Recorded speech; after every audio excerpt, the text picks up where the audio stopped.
siyang gustong itanong sa'yo. Pero baka ito na talaga yun? Baka totoong may duda na talaga siya na ikaw ang totoong Lucy. Ano yun? Naramdaman mo ba uli yun? Kay Lucy ko lang dapat nararamdaman to. Bakit ka umiyak nung sinabi ko sa'yo may date kami, Lucy? Bakit masyado kang affected? Huwag mo lang akong pakialaman. Paano kita hindi pakikialaman? Pag nakikita kitang affected, parang affected din ako. Iba ang nararamdaman ko para sa'yo. Pero hindi dapat. Hindi dapat ganito nararamdaman ko para sa'yo. Why do you look so familiar? Why do you feel so familiar? It's as if kilala kita. It's as if my soul recognizes you. Yung mga tanong niya sa akin nung first anniversary date namin, masasagot ko na kung bakit siya affected sa mga nangyayari sa akin at kung bakit nakukuryente siya kapag nagdikit yung mga kamay namin. Eh kasi nga, ikaw si Lucy, ikaw ang asawa niya.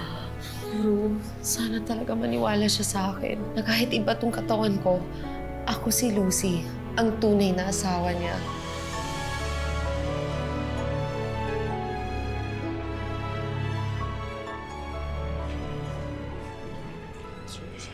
Oh, salamat.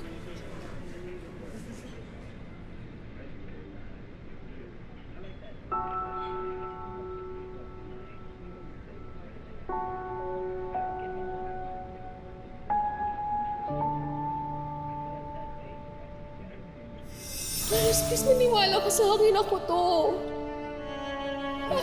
Ako si Lucy. Kung noon pa lang naniwala na ako sa kanya. Hindi. Mali. Nandito ako para malaman ang totoo. Hindi para i-doubt ang mga naging desisyon ko. Darius, sandali! Darius! Darius! Maniwala ka sa akin! Pero kung siya nga talaga si Lucy, napakalaki ng kasalanan ko sa asawa ko.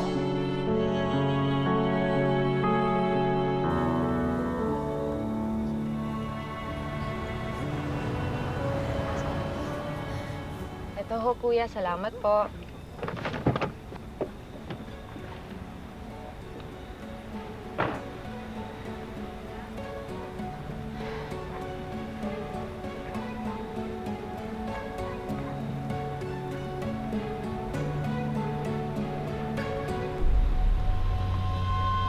Ganda natin, ah. Chara? Saan ang punta mo, Lucy? May ikipag-date ka sa asawa ko?